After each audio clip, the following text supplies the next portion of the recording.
은혜를 나누고자 합니다. 지식은 어떤 사물에 대하여 아는 것입니다. 그렇기 때문에 지식을 얻기 위해서는 국민학교, 중학교, 고등학교, 대학원, 연구실 같은 데서 지식을 얻을 수가 있습니다. 혹은 책을 읽음으로 지식을 얻을 수도 있고 주위 환경을 자세히 연구 관찰함으로 사물에 대한 진실한 모습을 지식으로 얻을 수가 있습니다. 그러나 지혜는 지식과는 다릅니다. 지혜는 밝고 맑은 마음의 설기로서 문제를 해결하는 능력입니다. 수많은 문제들이 다가올 때 이 문제를 척척 해결해 나갈 수 있는 능력이요, 문제를 해결해서 환경을 창조하고 발전시키는 능력, 이것이 지혜입니다. 그러므로 지식은 연구에서, 학교에서 책으로 배울 수 있지만 지혜는 그렇게 되지가 않습니다. 지혜는 태어날 때부터 지혜로운 사람이 있고 또 지혜롭지 못한 사람이 있습니다. 그러나 우리가 태어날 때부터 지혜를 받지 못했을지라도 이 세상을 굉장히 지혜롭게 살아갈 수가 있습니다. 이러므로 우리는 금을 구하지 말고 은을 구하지 말고 지혜를 구하라고 성경이 말씀하신 것처럼 우리 한국 민족은 이 시점에 가장 지혜가 필요한 때인 것입니다. 오늘 우리의 현실은 정치, 경제, 군사 등 생활 전반에 걸쳐 참으로 지혜로운 판단과 선택을 필요로 하고 있습니다.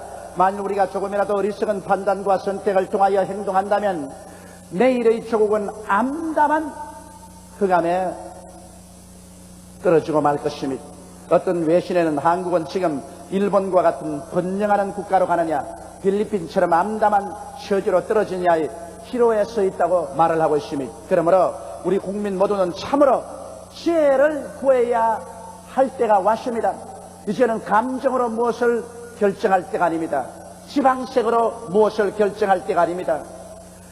흥분해서 인간의 생각으로 어떠한 일을 결정할 때가 아닙니다. 지금이야말로 하나님 앞에 기도해서 하나님의 지혜와 총명을 받아 내가 살고 우리 가정이 살고 조국과 민족이 사는 결정을 내려야 될 때가 우리에게 다가오고 있는 것입니다. 만일 우리가 이때 지혜로운 판단과 결정을 내리지 못하면 우리 개인뿐 아니라 우리 조국과 역사가 천추의 한을 가지고 눈물을 흘린들 무슨 소용이 있겠습니까? 그러면 우리들은 어디에서 밝고 맑은 마음의 설기인 지혜를 얻을 수가 있을까요? 태어날 때부터 지혜로운 마음을 가지고 태어나지 못했다고 할지라도 우리는 이 밝고 맑고 환한 설기를 얻을 수 있는 곳이 있습니다. 그 첫째로 성경에는 야훼 하나님을 경외함으로 우리가 지혜를 얻을 수 있다고 가르치고 있습니다. 시편 111편 10절에 야훼를 경외함이 곧 지혜의 근본이라고 말했었습니다. 여러분, 야훼 하나님을 경외하는 것이 지혜의 본 바탕에 들어가는 것이라, 그러므로 이 세상에 태어날 때 바른 지혜나 총명 비교할 수 없이 우리는 지혜의 본 바탕에 들어갈 수 있습니다. 그럼 야훼를 공경한다는 것은 어떠한 일일까요? 여러분, 우리 야훼 하나님은 죄를 미워하고 회개하는 마음을 사랑하며 의 속에 사는 사람을 사랑합니다.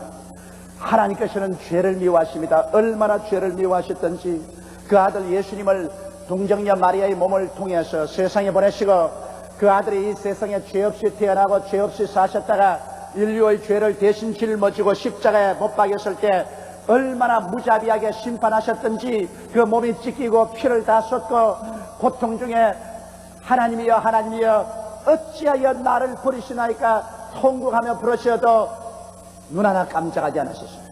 무자비하게 죄에 대한 심판을 내리셨습니다. 그러므로 하나님은 죄를 미워하십니다. 왜냐하면 아담과 하와를 하나님께 반역시키고 온 인류를 하나님께 원수되게 한 것은 바로 죄 때문에 그런 것입니다. 그러므로 야훼를 경외한다는 것은 죄를 미워하는 것입니다. 죄와 타협하지 않은 것입니다. 죄를 물 먹듯이 먹고 마시면서 야훼 하나님을 경외한다는 것은 거짓말입니다. 그러나 우리가 죄를 짓지 않은 의인은 없습니다. 그러면 어떻게 할까요? 회개해야 됩니다. 우리가 하나님 앞에 죄를 회개하고 예수 그리스도의 십자가 보배로운 피로 씻으면 하나님은 우리를 용서하시고 긍휼히 보아주시고 우리를 사랑해 주시는 것입니다. 회개하지 아니하고 완악한 마음을 가지고 자기를 타당하는 자는 하나님께서 철저히 미워하시고 하나님은 이러한 사람에게 영원히 보복하시는 것입니다. 이러므로 우리는 죄를 미워하고 회개하는 마음을 가지며 의를 사랑해야 됩니다.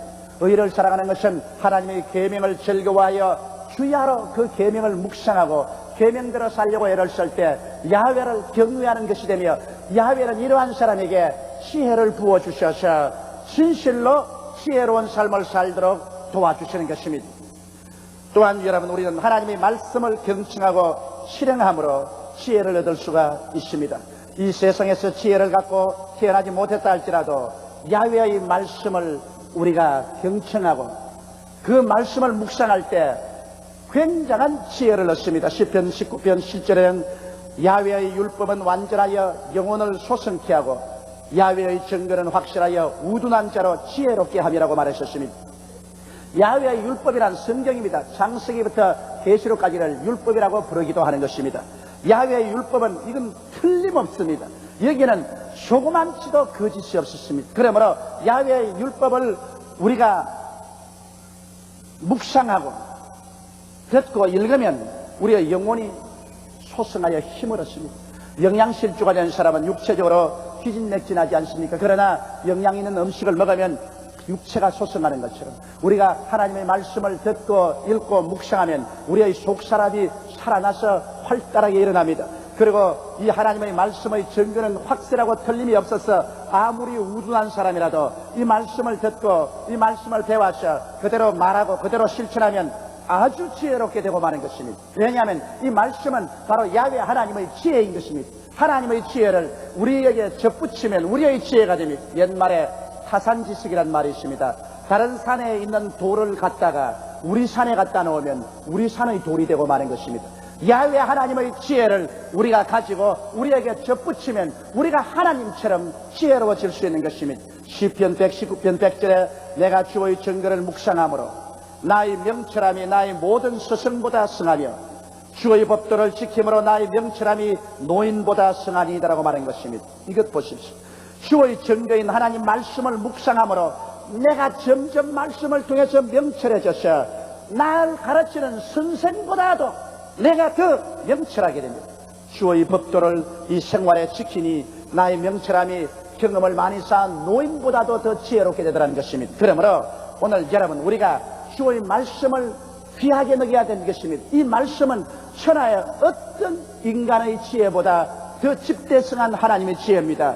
이 말씀에 있어서 오늘 소위 말하는 불합화의 정치, 경제, 교육, 문학, 과학 일체가 생성된 것입니다. 오늘 불합화 문명에서 성경을 뽑아버리면 불합화 문명은 잿더미로 변해버리고 마는 것입니다. 한 대륙의 문명을 이렇게 세운 위대한 하나님의 지혜가 여기에 있는 것입니다. 그러므로 우리가 이 말씀을 듣고 읽고 묵상하고 이 말씀대로 실천하면 우리는 하나님처럼 지혜롭게 생각하고 말하고 행동할 수 있게 되는 것입니다. 이렇기 때문에 야훼 하나님의 말씀을 경청하는 것, 이것이 야훼 하나님을 경외하는 것이요 하나님의 지혜를 얻는 것입니다.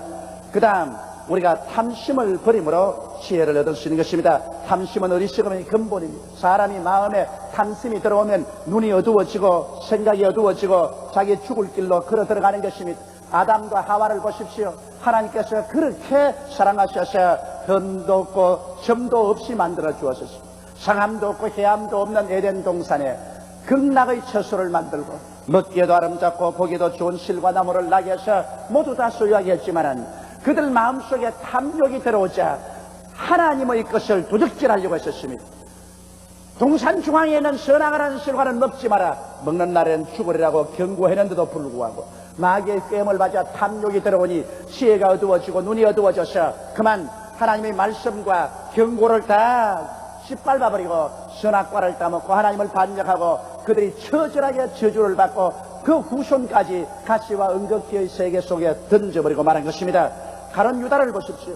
예수님이 12제자를 택할 때 12제자 중에 가장 유다가 지혜로웠었습니다.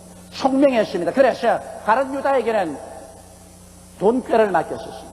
가장 머리 좋은 사람에게 회계를 맡기는 것입니다. 그런 가룟 유다가 그만 그 마음속에 정치적인 탐욕과 권력에 대한 욕심과 돈에 대한 탐욕이 들어오니 지혜가 칠흑같이 어두워지고 말았습니다. 그래서 자기의 선생을 불과 은전 30냥에 팔아먹고 나중에 그 양심의 가책으로 자기는 목매어 죽어버리고 말한 것입니다. 여러분, 성경은 말하기를 탐심은 곧 우상숭배라고 말했습니다. 이스라엘 백성은 우상숭배하다가 하나님의 심판을 받아서 아수르와 바벨론의 포로로 잡혀가고 나라가 망해버렸었습니다. 오늘날에도 하나님께서는 우상숭배를 미워하시는데 성경은 말씀하시기를 탐심은 곧 우상숭배라고 말한 것입니다.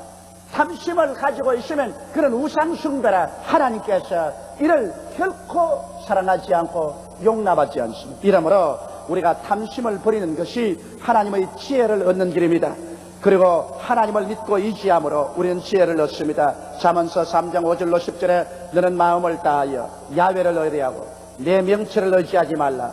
너는 범사의 그를 인정하라. 그리하면 내 길을 지도하시리라. 스스로 지혜롭게 여기지 말지어다. 야훼를 경외하며 악을 떠날지어다. 이것이 내 몸의 양약이 되어 내 골수로 윤택하게 하리라. 내 재물과 소산물의 처음 익은 열매로 야훼를 공경하라. 그리하면 내 창고가 가득히 차고 내 젖들의 새 포도즙이 넘치리라고 말씀하고 있는 것입니다. 이 말씀대로 마음을 다하여 야훼를 의뢰하고 내 명철을 의지하지 말은 것입니다. 무슨 일을 하든지 내 인간의 지혜와 수단과 방법으로 하지 말고 야훼 하나님을 인정하고 하나님께 기도하고 하나님의 도움을 간구하면 하나님께서 하나님의 지혜와 명철로 우리를 이끌어 주시겠다는 것입니다. 야훼를 의지할 때 사람을 초월한 하나님의 지혜가 우리에게 임하시는 것입니다. 이처럼 야훼를 경외함으로 여러분과 나는 부모에게 태어날 때 얻지 못한 그 놀라운 지혜를 마음속에 얻어서 우리는 지혜롭게 생각하고 말하고 판단할 수 있는 것입니다. 지혜가 있는 사람은 문제를 지혜롭게 해결하기 때문에 자기의 운명을 창조하고 향상시킵니다. 지혜가 없는 사람은 문제를 해결하지 못함으로 문제에 짓밟히고 파괴되고 그러고 절망해버리고 마는 것입니다. 개인의 생활에도 지혜 있는 자가 지혜 없는 자보다 앞서며 한 민족도 지혜 있는 민족이 지혜 없는 민족을 다스리게 되는 것입니다.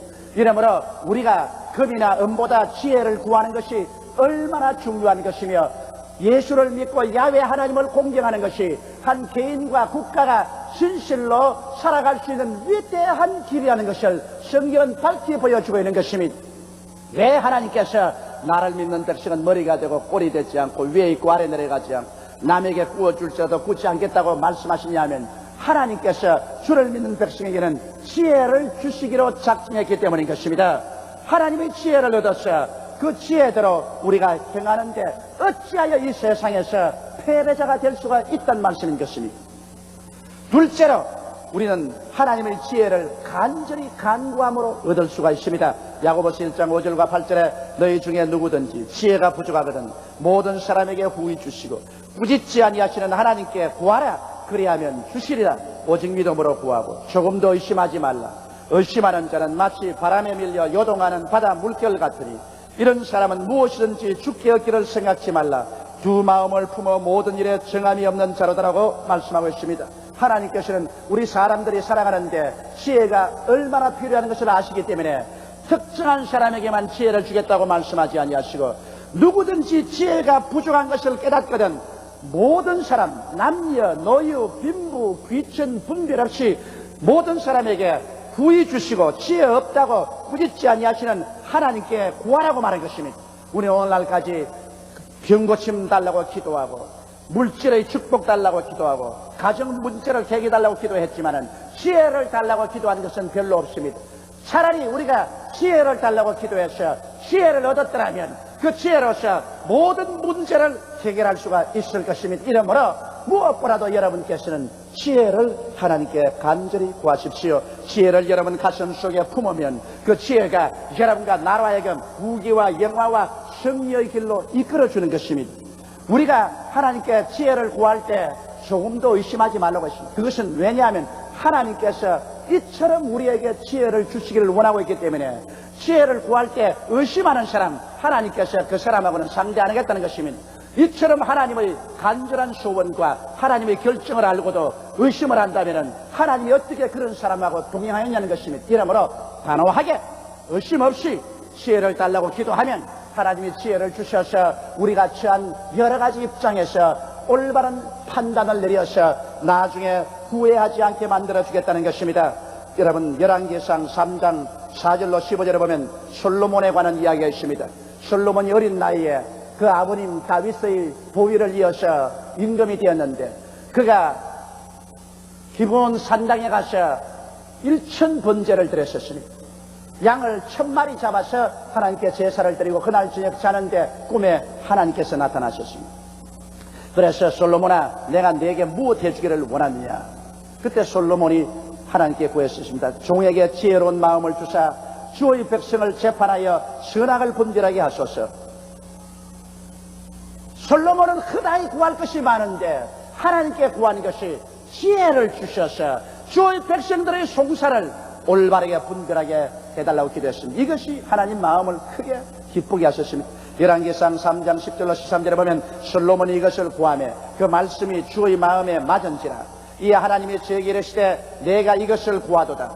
자기를 위하여 수도 구하지 아니하며 부도 구하지 아니하며 자기의 원수의 생명 멸하기도 구하지 아니하고 오직 송사를 듣고 분별하는 지혜를 구하였은즉 내가 내 말대로 하여 내게 지혜롭고 총명한 마음을 주노니 너희 전에도 너와 같은 자가 없었거니와 너희 후에도 너와 같은 자가 일어남이 없으리라. 내가 또 너희 구하지 아니한 부와 영광도 내게 주노니 내 평생에 열왕 중에 너와 같을 자가 없을 것이라고 말한 것입니다. 하나님께서는 솔로몬이 지혜를 구한 것을 그렇게 기뻐하셨습니다. 그래서 지혜를 주시고 지혜와 함께 부와 귀도 주신 것입니다. 솔로몬이 보위에 올랐을 때 놀라운 한 송사 사건이 있었습니다.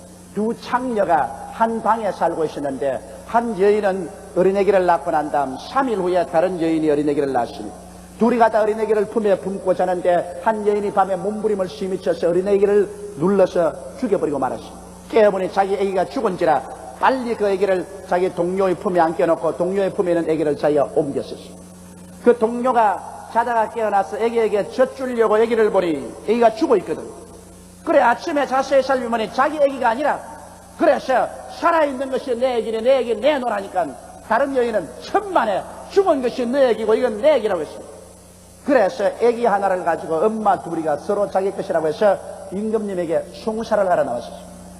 그 송사위가 여러분 그 당시에 얼마나 힘들겠습니까? 요 사이 같으면 과학적인 수사 방법으로 혈청 조사를 해가지고서 혈액형으로서 판단할 수 있지만은 그 당시에는 그것이 없었습니다. 그래서 여인 두 사람이 어린애기를 두고 서로 잡아 떼기고 호함을 치고 너 것이다 내 것이다 합니다. 그때 솔로몬이 부하를 하고 말하십니다. 큰 도마를 가져오너라. 그리고 큰 칼을 가져오너라. 이 한 애기를 가지고 두 여인이 서로 자기 것이라 하니 공평하게 하기 위해서 이 애기를 반으로 잘라라. 그래서 반은 이 여인에게 주고 반은 저 여인에게 주라. 그러니까 그 애기의 참 어머니는 그 가슴이 불타는 것 같아서 그만 그 자리에서 왕이여 내가 잘못했습니다. 이 애기 내 애기 아닙니다. 내가 탐욕으로 그렇게 했으니 이 애기를 저 여인에게 돌려주소서 하니까 그쪽 여인은 우리 공평한 임금님 말이 옳습니다. 자르십시오. 공평하게 탁 반을 잘라가지고서 하나는 저 여인에게 두고 하나는 내게 주소서. 그때 솔로몬이 말했습니다.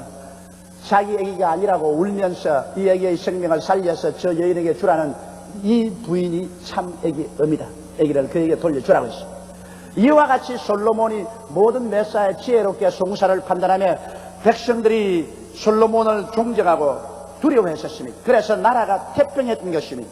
이처럼 여러분 우리도 솔로몬처럼 하나님 앞에 지혜를 구해야 되는 것입니다. 지혜를 구하면 하나님께서 지혜를 주시면 모든 문제가 해결되어요. 오늘날에 와서 여러분 우리 예수 믿는 사람에게는 주님께서 성령을 충만해 주시는데 바로 이 성령이 지혜의 원천입니다.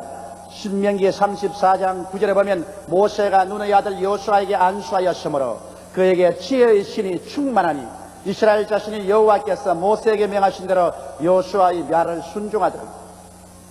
모세의 안수를 받은 여호수아에게 지혜의 신이 충만해요. 지혜의 신이 바로 성령입니다.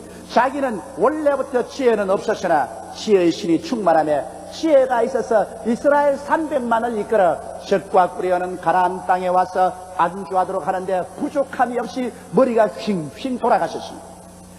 여러분 이사야서 11장 2절에 보면 똑같은 말씀이 있습니다. 한번 따라 읽어주세요. 여호와의 신 곧 지혜와 총명의 신이요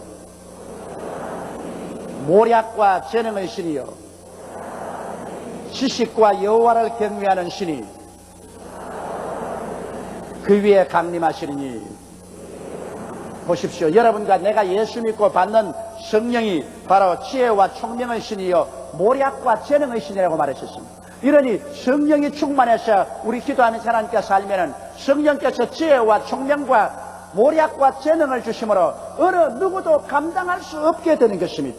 바로 스데반이 이러한 체험을 했습니다. 사도행전 6장 8절로 10절에 보면 스데반이 은혜와 권능이 충만하여 큰 기사와 표적을 민간에 행하니 리버디노, 구레네인, 알렉산드리아인, 길리기아와 아시아에서 온 사람들의 회당이라는 각 회당에서 어떤 자들이 일어나 스데반으로 더불어 변론할세 스데반이 지혜와 성령으로 말함을 저희가 능히 당치 못하더라. 스데반이 성령에 충만해서 지혜로서 변론을 하니 스데반을 당치 못하더라고 했습니다. 이러므로 성령이 오시면 우리의 둔한 마음에 지혜와 총명과 모략과 재능을 주시니 여러분 인류 역사를 보십시오. 고대 역사는 동양이 세계 문화와 문명을 주도했습니다. 중국의 황화유역에 찬란한 문화와 문명이 일어났고 인도 인다스 간디스강 유역에 문명이 발생했으며 메소포타미아의 티그리스 유브라데스 강가에서 문명이 일어났고 애굽의 나일강에서 찬란한 문명이 일어나셨습니다. 모두 다 문명은 동방에서 일어나셨습니다. 저 근동이나 중동이나 극동에서 일어나셨습니다. 이 동방에서 찬란한 문명이 일어났을 때 서양은 어둡고 캄캄한 불모의 시대에서 살고 있었습니다. 그런데 팔레스타인 즉 동양에서 예수가 태어나시고 그리스도의 복음이 바울 선생을 통해서 구라파로 먼저 건너가 버리고 말한 것입니다. 그래서 로마를 중심으로 해서 구라파가 그리스도의 복음을 받아들이자마자 예수를 통해서 그들에게 성령이 임하셨습니다. 지혜와 총명의 신이요 모략과 재능의 신이 구라파 사람들의 마음속에 임하며 그들이 정치에도 경제에도 군사에도 과학에도 사회생활에도 자연정복에도 그 지혜로서 나감으로 도저히 동양 사람이 감당할 수 없이 앞서버리고 말았습니다. 그래서 오늘날 우리는 문명국을 구라파로 지칭하고 근대화를 서구화를 근대화로까지 부르게 된 이유가 거기에 있는 것입니다. 그들이 우리보다 나은 사람들이 되어서 그런 것은 아닙니다. 그들이 예수를 믿고 하나님을 경외하자 하나님의 신이 임하여서 그들에게 지혜와 총명과 재능과 모략을 주었기 때문인 것입니다. 나는 우리 대한민국에 소망이 있다고 외치는 이유가 우리 한국이 5, 7년 동안 어둡고 캄캄하게 창의력을 발휘하지 못하고 살아왔지만은 이제 와서 우리 국민의 3분의 1이 예수 믿고 성령이 그 속에 거하게 된 것입니다. 성령이 충만한 사람도 있지만은 충만하지 못한 사람도 있습니다. 그러나 예수 믿으면 여하간 성령께서 어느 정도 다 우리 속에 와 있습니다. 이러므로 우리 민족 3분의 1 속에 지혜와 총명과 모략과 재능의 신이 와 있으므로 이제 우리 민족 가운데 앞으로 계속해서 정치, 경제, 교육, 문화, 군사, 산업, 과학 다방면에서 새로운 발명과 발견과 창조와 발전의 성광이 비쳐 나올 것입니다. 이것은 이제 우리 가운데 하늘에서부터 지혜와 지식과 모략과 총명의 역사가 나타났기 때문인 것입니다. 이러므로 사랑하는 성도 여러분, 우리가 이 세상에서 자녀들에게 재물 남겨주지 말고 또 할 수 있으면 교육도 많이 시키지만 만일 교육을 시키지 못한다고 할지라도 자녀들에게 예수 믿고 성경 말씀을 가슴에 안겨 주십시오. 하나님께서 지혜를 주시면 하나님의 지혜를 받은 자가 어떻게 세상에서 낭피하겠습니까? 주님의 지혜를 받은 사람은 어느 곳에 갖다 놓아도 머리가 되고 꼴이 되지 않습니다. 위에 있고 아래 내려가지 않습니다. 남에게 구워줄지라도 굳지 않습니다. 지혜가 인간 생활의 성패를 좌우하는 요소가 된다는 것을 잊지 말게 되시기를 주님의 이름으로 축원합니다. 셋째로 우리들은 역사와 경험을 통하여 지혜를 배워야 됩니다. 동서고금을 통하여 역사와 경험에 의하여 현재를 살아가는 지혜를 얻지 못하면 그 민족이나 개인은 파멸할 수밖에 없습니다. 지혜는 역사를 통해서 경험을 통해서 얻을 수 있습니다. 오늘 우리 한국이 가장 필요한 지혜와 총명을 아르헨틴과 월남의 역사에서 배워야 됩니다. 여러분, 아르헨틴은 제2차 세계대전 후 바로 선진국 문턱에 서 있었습니다. 우리 한국이 엉망이었을 때, 일본이 잿더미에서 몸부림치고 있을 때 이미 아르헨틴은 선진국 문턱에 들어와 있었습니다. 어느 나라든지 선진국 문턱에 들어와서는 노사 분쟁이 일어납니다. 아르헨틴의 격심한 노사 분쟁으로 고통을 당하고 있었습니다. 그래서 노사 분쟁이 일어나며 점점 군대가 그 혼란을 안정시키기 위해서 입김이 강해졌습니다. 그때 페론 대통령은 자기의 권력을 강화하기 위해서 군대의 입김을 막고 노동자들을 자기 편에 세우기 위해서 일거에 노동자들의 임금을 40%에서 50%로 올려줘 버리고 말한 것입니다. 여러분, 어느 기업이 일시에 임금을 40%에서 50% 올리고 난 다음에 살아남을 기업은 없습니다. 그래서 임금을 천정 모르게 올려주니 일시에 급격한 국내 인플레와 수출 경쟁력 상실의 비극이 다가왔습니다. 돈의 가치는 떨어지고 인플레는 천정 없이 뛰고 이제 아르헨티나에 생산한 상품은 외국에 경쟁이 안 되므로 수출할 수 없게 되었습니다. 그래서 공장이 문을 닫고 경제가 파탄에 이르자 나라가 불안정하니까 계속해서 군사 쿠데타가 일어나고 그 악순환은 계속해서 일어났었습니다. 그래서 오늘날까지 아르헨티나는 그 충격에서 일어나지 못한 표면적인 경제 정치의 파탄국이 되어 있는 것입니다. 여기에서 우리는 잘 배워야 됩니다. 우리도 아르헨티나처럼 지금 선진국 문턱에 서와 있습니다. 우리도 격렬한 노사 분쟁을 체험했었습니다. 여기에서 노동자나 경영자가 진실로 지혜를 얻어서 경영자는 자기가 얻은 흑자의 열매를 공정하게 나누어 줘야 될 것이고 노동자는 분수에 넘치게 월급을 주장해서는 안 됩니다. 회사 경영하여 얻는 수입보다도 더 많은 월급을 요구하면 아르헨티나 꼬라지가 나고 마는 것입니다.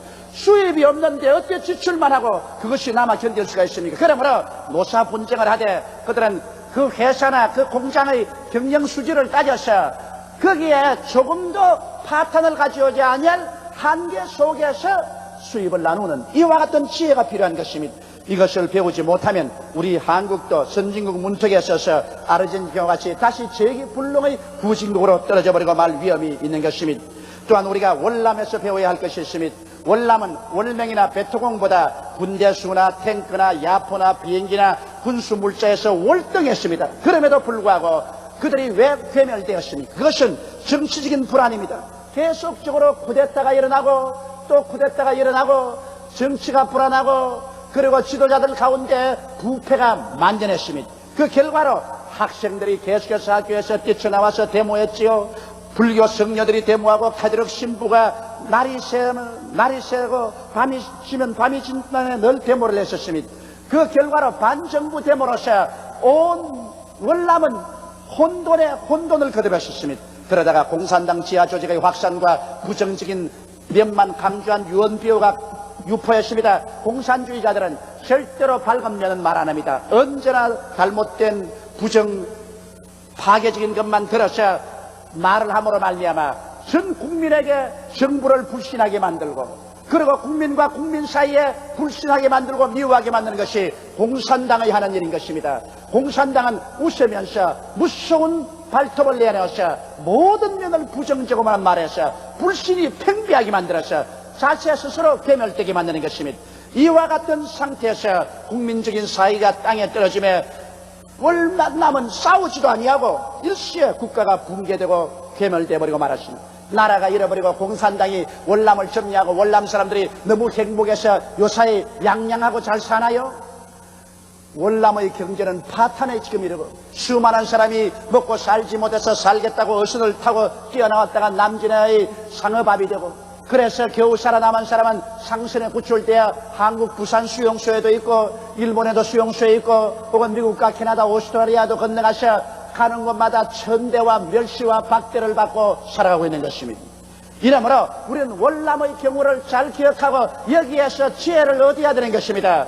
이래서 우리는 정치적인 불안을 가져오지 말아야 될 것이고 계속된 데모로 말미암아 사회 혼란을 가져오지 말아야 되고 공산당의 지하 조직에 속아 넘어가지 말아야 되는 것입니다. 이러한 데 지혜를 얻지 못하면 우리 민족은 어리석은 민족으로 파멸될 가능성이 있는 것입니다. 여러분, 경험은 살아가는 지혜를 얻게 됩니다. 젊은 세대는 늙은 세대의 지혜를 멸시하지 말아야 됩니다. 오늘날 젊은이들은 늙은이들하고 세대 차이가 난다면서 노인들의 말은 무조건 하고 귀를 막고 듣지 않으려고 하는 것입니다. 역사는 단절됨이 없습니다. 과거에서 현재까지 내려오는 것이 역사입니다. 그러므로 과거를 살아온 사람이 현재에 살아갈 사람에게 살아온 지혜를 전수하는 것은 필요한 것입니다. 그렇기 때문에 학교가 있지 않습니까? 교육이 있지 않습니까? 그런데도 불구하고 젊은이들이 우리는 노인들보다는 낫다, 세대차가 있다, 노인들하고 생각이 맞지 않다, 그러므로 노인 세대는 다 쫓아버리고 우리가 새로 살아나가야 된다. 어떤 모 대학의 학생 운동하는 사람이 내게 와서 학생 운동을 조장하면서 내가 그 학생 운동에 동의하지 않았었습니다. 왜냐하면 우리 교인을 동원해서 일시에 일어나서 나라를 뒤에 벗버리라는 것입니다. 그 못하겠다니까 날 보고 손가락질하는 게 당신네 같은 40대 50대에 있는 대한민국 사람 500만을 총살해야 된다. 당신 같은 사람 500만을 총살을 시켜버리면 이 나라가 잘 살게 된다고 그랬었습니다. 그런 바보가 어디 있습니까? 여러분 40대 50대가 피와 눈물과 땀으로 이 나라를 건설했는데 40대 50대를 총살해버리고 20대들이 나라를 차지한다면 이 나라가 잘 될 줄로 생각합니까? 어리석은 생각을 하지 마십시오. 여러분 40대와 50대의 지혜와 총명이 오늘 젊은이들이 듣고 배워서 자기들에게 축적해서 모든 문제를 해결하며 더 잘 살아가는 나라를 만들어야만 하는 것입니다. 이러므로 젊은 세대는 늙은 세대의 지혜를 멸시치 말아야 하며 노인의 지혜와 젊은이의 왕성한 실천력이 합칠 때 새로운 역사가 창조될 수 있는 것입니다. 성경에는 금을 구하지 말고 은을 구하지 말고 지혜를 구하라, 이와 같이 말씀하고 있습니다. 왜냐하면 지혜가 있는 곳에 모든 것이 있기 때문인 것입니다. 그러므로 우리들은 일심으로 지혜를 구하십시오. 그래서 다가오는 삶의 모든 위기를 극복하고 위대한 개인과 조국을 건설하는 여러분이 되시기를 주님 이름으로 축원합니다. 다 같이 고개 숙여 기도드리겠습니다. 전능하신 우리 하나님 아버지, 지혜 없는 개인은 생존 경쟁에서 패배자가 되고 지혜 없는 민족은 지혜 있는 민족의 노예가 되어버리고 맙니다. 아버지 하나님이시여, 그러므로 주 앞에 기도하오니 하나님 아버지, 우리는 무엇보다도 지혜를 구하게 도와주시옵소서. 더구나 우리 민족이 역사적인 거대한 변천기에 처해 있는 이 마당에 지혜 없는 선택이나 판단을 내리면 두고 탄시간들 무엇이 유익하겠습니까? 하나님 아버지여, 문제를 당했을 때 하나님 앞에서 참으로 지혜를 얻어서 하나님이 주신 지혜로서 문제를 해결하지, 인간의 감정이나 지역 감정이나 인간의 육신의 혈기로서 문제를 해결하는 어리석은 국민은 한 사람도 없게 하여 주옵소서. 우리 아버지, 우리 성도들에게 지혜와 총명을 주셔서 개인, 가정, 생활, 자녀, 사업의 모든 문제를 지혜로서 해결하게 도와주시옵소서. 하늘에서 내려오는 하나님의 빛난 지혜와 총명과 명철로서 해결해서 생활이 창조되고 발전하게 도와주시옵소서. 그 무엇보다도 아버지여, 지혜를 주셔서 영생을 얻게 하여 주옵소서. 사람은 행인과 나그네와 같이 일생을 살다가 죽어 몸은 한 주머니 흙으로 돌아가지만 속사람은 천국 아니면 지옥, 영생 아니면 영멸로 간다는 것을 깨닫게 하여 주시옵소서. 사람은 존귀하나 깨닫지 못하면 멸망하는 짐승과 같다는 것을 알게 하여 주옵소서. 오늘 이 자리에 고개를 숙인 우리 형제 자매들 중에 하나님이여, 아직 예수 믿지 않은 자와 타락한 자가 있으면 성령으로 지혜를 주셔서 인간 운명의 비극과 하염없이 덧없음을 깨닫게 하여 주시옵시고, 예수 믿는 길만이 죄를 용서함 받고 하나님을 믿고 영원한 구원에 들어가는 가장 지혜로운 삶이라는 것을 알게 하여 주옵소서.